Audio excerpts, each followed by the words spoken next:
hypotechnique. Et lorsque la pression descend à 0,55, là on a un verrouillage du disjoncteur, donc on ne peut plus manœuvrer le disjoncteur.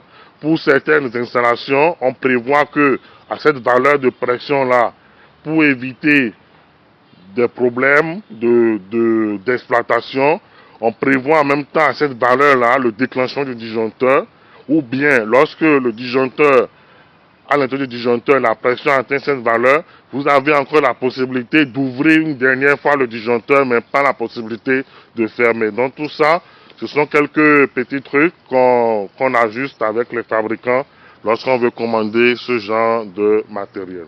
Donc voilà un peu ce qu'on peut dire au niveau du disjoncteur. Et vous constatez qu'au niveau du disjoncteur, nous n'avons pas la coupure visible comme nous l'avons au niveau du sectionneur. Donc tout se passe à l'intérieur d'une enveloppe, d'accord? Donc c'est pour cela que dans les postes de transformation, vous avez souvent les disjoncteurs qui sont encadrés par deux sectionneurs. Ça permet de réaliser la coupure visible de part et d'autre, de travailler en toute sécurité. Donc naturellement, comme je l'ai dit, dès qu'on quitte le sectionneur, dès qu'on quitte le disjoncteur du moins, on vient maintenant sur un sectionneur. Donc voilà un sectionneur. Et là, c'est un sectionneur qu'on peut appeler sectionneur de boucle. Et là, on a le sectionneur qui est fermé. Et c'est un sectionneur à commande motorisée. D'accord, donc vous pouvez réaliser la commande motorisée depuis la centre de commande, depuis un SCADA. Vous pouvez réaliser aussi la commande motorisée localement. Donc ça c'est la moi que j'ouvre. Donc vous voyez là les boutons pour soi qui peuvent vous permettre de faire une commande locale à proximité. Vous pouvez également faire une commande manuelle. Donc vous mettez le commutateur en position manuelle et vous avez une manivelle qui peut vous permettre de réaliser l'ouverture. Je dois avouer que ici, il y a le commutateur position manuelle. Les premiers sectionneurs n'avaient pas la position manuelle.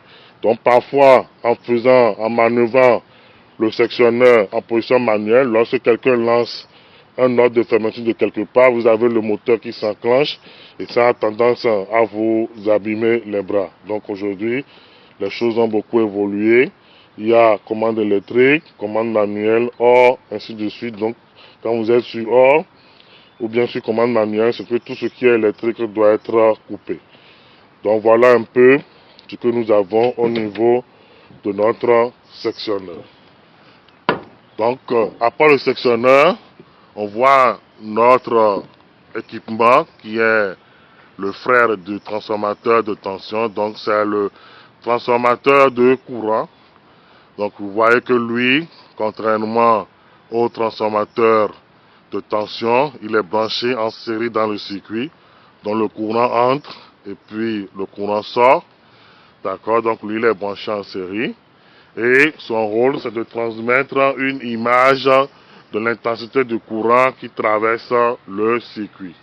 Donc les valeurs usuelles que nous avons au secondaire des transformateurs de courant, c'est généralement 1 ampère ou 5 ampères. Donc quand vous prenez les transformateurs de courant que vous rencontrez dans les installations industrielles, les secondaires, c'est souvent 1 ampère ou bien 5 ampères. Donc voilà un peu cet équipement qui est exactement un peu physiquement comme le transformateur de tension, mais seulement que lui, il est traversé par l'intensité du courant. Et en haut ici, on peut voir qu'il y a le vumètre qui vous permet d'avoir une idée de l'intensité, du niveau, voilà, pardon, du niveau d'huile à l'intérieur du transformateur. Et vous avez ici la plaque signalétique, d'accord, qui est installée au niveau de la boîte qui donne accès aux borniers de raccordement.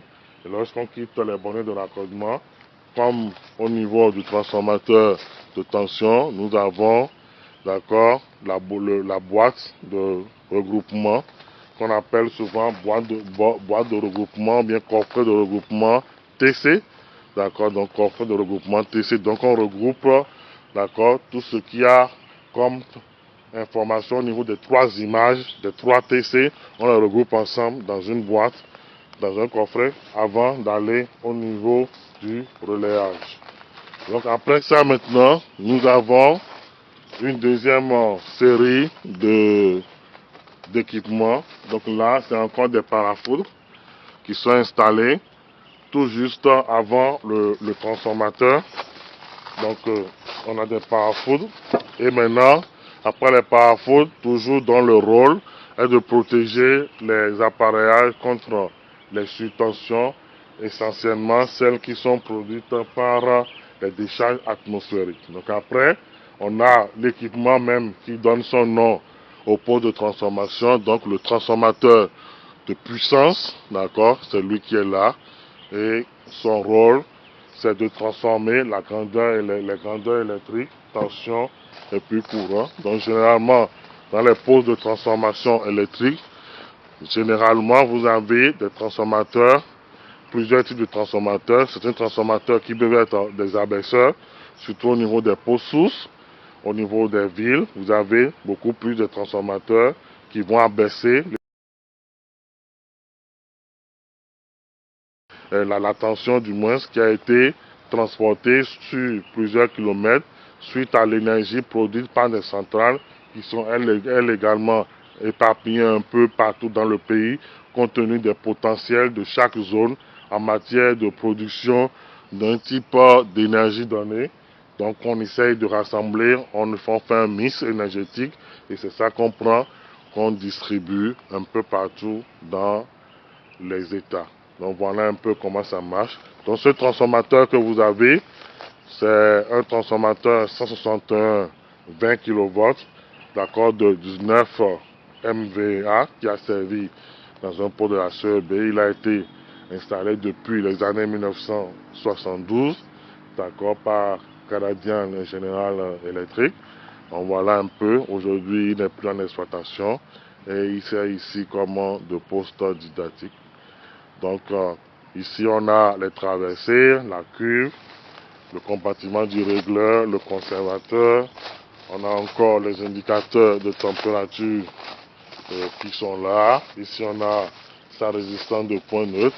Même si on n'a pas les ailettes, on a les indicateurs de niveau d'huile, le relais glucose, ainsi de suite. Donc toutes ces choses-là sont encore sur ce transformateur-là pour qu'on puisse enseigner le nécessaire. Donc lorsqu'on quitte le transformateur de puissance et qu'on a abaissé la tension, il faut passer à la distribution. Donc c'est là que interviennent les sociétés de distribution qui vont prendre le relais et qui vont transporter cette énergie-là dans les quartiers, dans les petits rameaux, pour pouvoir, à travers des petits transformateurs de distribution, ramener la tension à une valeur de 380, 400 volts ou 220 volts en monophasé, pour distribuer cela. Et pour les industriels qui en font la demande, on peut leur donner la HTA, d'accord, 15 000, 20 000, 33 000, ainsi de suite. Donc voilà un peu ce qu'on pouvait dire au niveau d'une unité de transformation d'énergie électrique. Donc tout ce que nous avons vu en amont de l'autre côté, on doit le voir normalement en aval de ce côté. Donc on doit normalement, après le transformateur, on doit voir sectionneur, disjoncteur, et puis TC et TT, d'accord, mais ici cela n'a pas été mis comme c'est un poste didactique. Donc c'est tout juste pour vous montrer l'architecture, d'accord, de ce genre d'installation là.